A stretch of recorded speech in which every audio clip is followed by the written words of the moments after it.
Sveicieni 2025. gada biškovības sezonā.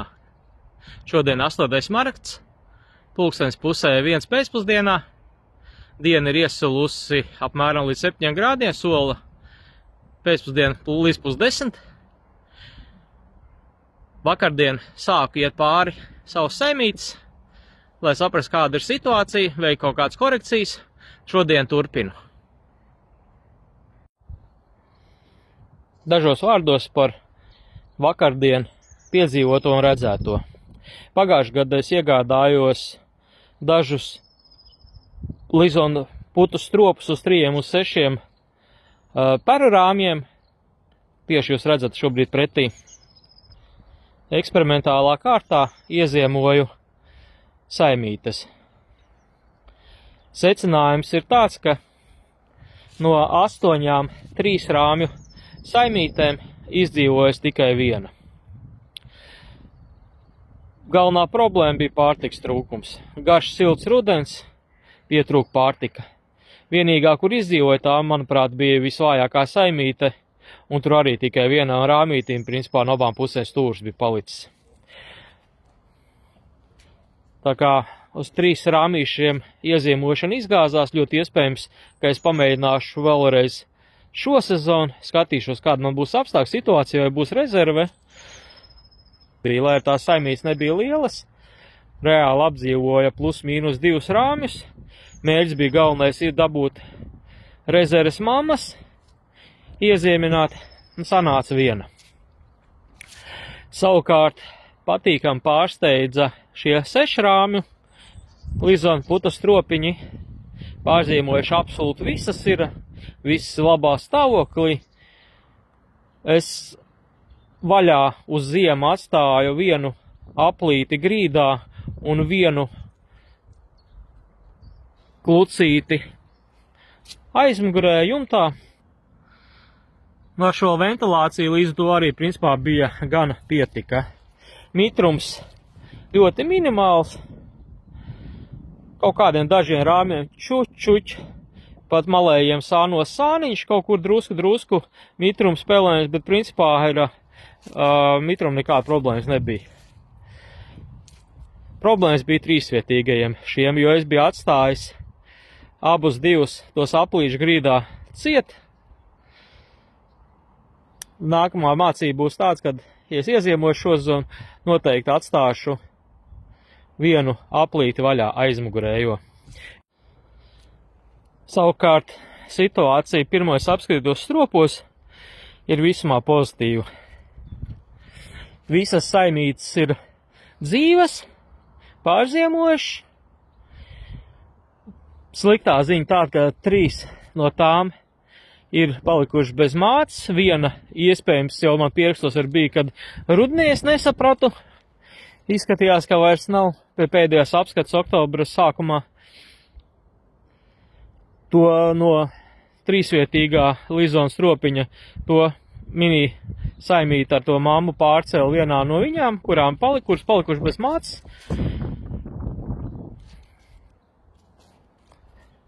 Tās, kur ir bez mātes, tām novēroja nelielu caurēju, bet arī nekas tāds īpaši simboliski. Lielākā caurēja sanāca šai megasaimei, kuru es ieziemoju uz 11 rāmjiem. Bija ļoti laba, spēcīga saime, māte sarkanā aizpagājušā gada, dāņu Bakfāsta F1, ļoti daudz kritušās, bet saime joprojām ir diezgan optimāla, normāla saime. Vienkārši uz ieziemošanu aizgāja milzīga. Bet, vairāk kā puse pa ziemi krituši un grīdu, principā, dabūja ar šaupelēm. Mēs tā ārā, man vēl redzams vakardienas, kā es te šaupelēju ārā no šī stropa, jo viņi bija, principā, mega saime.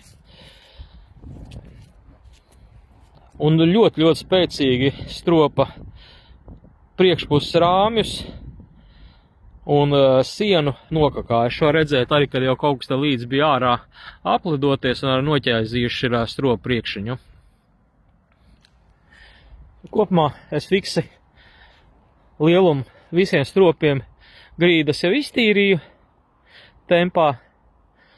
Dienas temperatūra ap 7-8 grādi ir gan optimāla, lai ātri veiktu kaut kādu pamat stropu tīrīšanu, iztīrīt vismaz grīdiņus. Tādējādi es cenšos uzlabot to mikroklimatu, kas ir saimītais, lai neattīstās kaut kādas nevajadzīgas baktērijas sēnītes. Arī pa tām dažām minūtēm, kamēr strops vaļā, arī notiek ritīgi laba gaisa apmaiņa, drusku varbūt arī pat apžūst, tā kā mikroklimats uzlabojas. Ieteiktu vienmēr pavasarī tik līdz ir pirmās siltās dienas, apmēram ap šādu temperatūru, visiem izmantot izdevību un ātri pāriet pāri savām saimēm, veikt korekcijas. Mans šodienas darba uzdevums tā tad ir pabeigt saimju apskati un, ja nepieciešams, veikt ar kaut kādas korekcijas. Saimju apskatē, tā kā diena ir gana silta, es iekļauju arī stropu grīdas tīrīšanu, ģenerālo tīrīšanu veikšu kaut kad būs stipri siltāk. Šobrīd vienkārši lielumus izkasu, iztīri, izmet ārā beigtās bites. Patīra arī skreju priekš,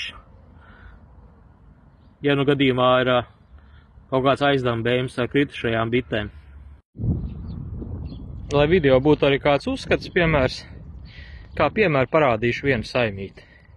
Šis konkrētais ir Latvijas sālstrops. Šī saime ieziemota bija gana spēcīga, liela. To es parādīšu, kāda izskatās šobrīd situācija.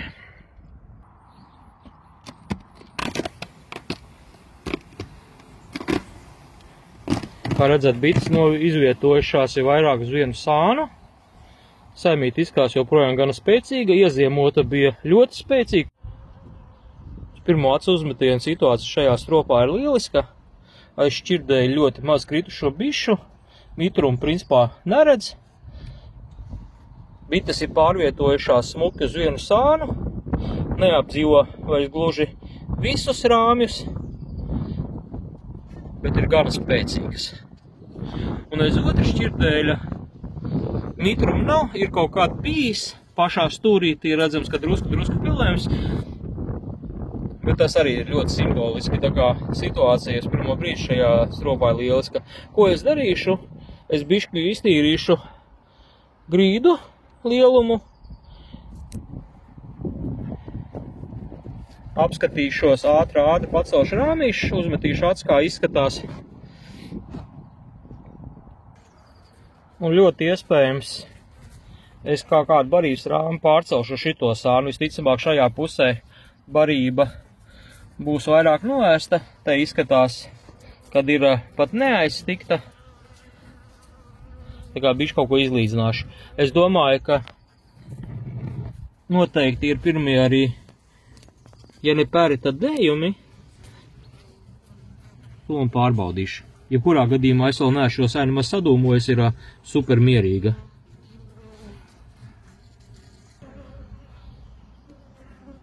Šajā gadījumā tas kamols jau ir daļēji izjusis. Bites jau ir sākuši kaut aktīvu darbību. Tā kā nevar tā viennozīmīgi spriest par to, cik uz tiem rāmjiem, kurus apdzīvoja bites, cik daudz ir barības. Teorija būtu tāda, ka bites rudenī kamolu veido vēsākajā vietā, tas ir pie skrejas. Savukārt, apēdot to barību, viņas lēnām virzās centra pusi. Ja viņas tikuši līdz stropa aizmugurējas sienai, tas nozīmē, ka principā barības vairs nav. Un nepieciešams ir ātri rīkoties, papildināt ar barību. Varbūt ar situāciju, kad barību uz malējiem rāmjiem, līdz to var arī kamolā vidū ielikt arī barības rāmu, bet to tikai var darīt ar tādā gadījumā, ja esat pārliecināti, ka vēl nav dēju un peri, nekas tāds, lai es neizjauktu to vietiņu pašu siltāko, ko bites vairāk kurina. Tā kā es arī nereti tā daru, kad tos malējos barības rāmjus piebīdu klāt bišu kamolam. Vienkārši biši pārbīdu rāmju novietojumu. Citādi var sanākt ar gadījumu tādi, kad bitēm iestājas bats, lai gan barība ir, tā atrodas pārāk tālu no viņām. Esmu sācis tīrīt grīdu. Pirmais, ko es izdarīju, izņēmu šķirdējus, un, kā redzēju, šajā pusē bija vismazā bišu, tad izņēmu arī liekos rāmjus ar medu ārā. Šito pusīti jau grīdiņu iztīrīju, paliek šitā pusīti. Nu, principā ir ļoti maz kritušo bišu, minimāls mitrums. Principā situāciju varētu vērtēt uz 8 ballēm. Rāmīšos ir tā, ka mamma apmēram plaukstas lielumā 2 augšējiem rāmīšiem, kur redzat bites sēž, tur ir gan vaļēji, gan aizvākot peri un drusku dējumi. Mamma ir aizpagājušā gada sarkanā, tā kā jau dēja pero, viss notiek. Arī iepriekš vakardien apskatīja saimēs, faktiski dažām jau bija aizvākot peri, bet dažām bija pāris tikai tikko svaigi dējumi, bet no visās jau ir notiek perošana, dēšana. Tātad tagad es īpaši nevilcinos, ātri iztīru šeit, lai nedzisēju dējumus perus. Variet redzēt perus, dējumus, oliņus. Viss pa smuko.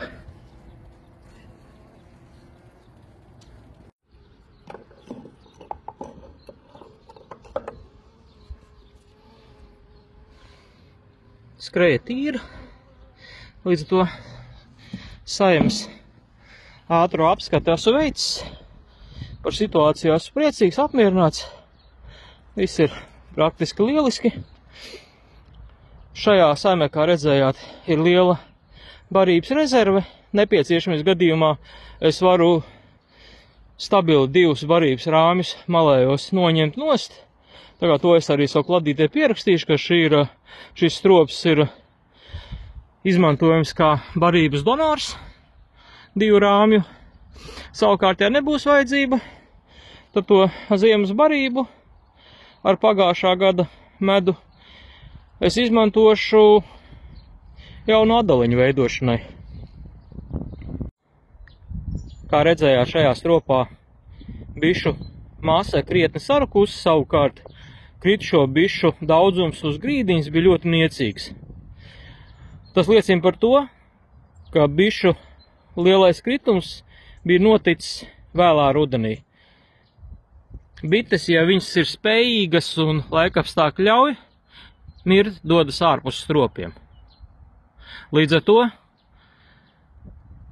bites ir izlidojušas nomirt visticamāk oktobrī, novembrī, siltajās dienās.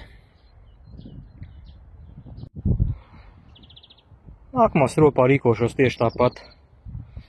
Esmu izņēmis ārā dažus rāmīšus, kurus bites neapdzīvo. Ekšā sakasīšu, stūrītī izmetīšu ārā kritušās, tā kā lieluma ātri pārskrien pāri. Otrā pusē arī tieši tāpat bites apdzīvo atkal vienu sānu. Pārbīdīšu bitīts ar rāmīšiem uz vienu pusi, lai tiktu klāt otrai sānām iztīrīt. Ja būs nepieciešamība kaut kāda korekcija ar barības rāmjiem, to izdarīšu. Un tā iešu pāri visām saimītēm. Atšķirsies tehnika vienīgi stropiem ar sieta grīdām. Sieta grīdas man ir tikai putu stropiem, līdz to tur sanāks, kad grīdiņas iztīrīšu, vienkārši noceļot peru korpusu.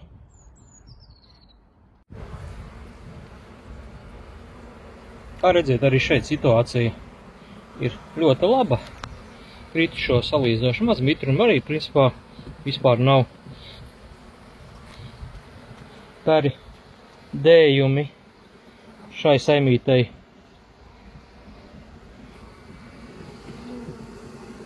ir uz viena rāmīša, drusku, bet priekš 8. marta, tas jau arī ļoti labi jau ir.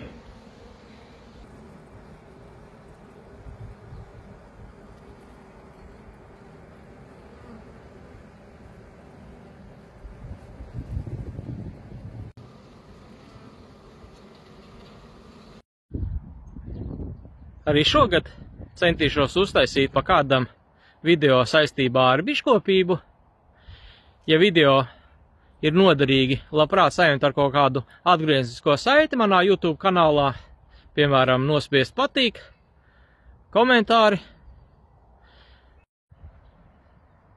Es turpināšu darboties ar bitēm. Savukārt jums saku, sekojiet manam YouTube kanālam un čau! Uz tikšanos kādām nākamajām video!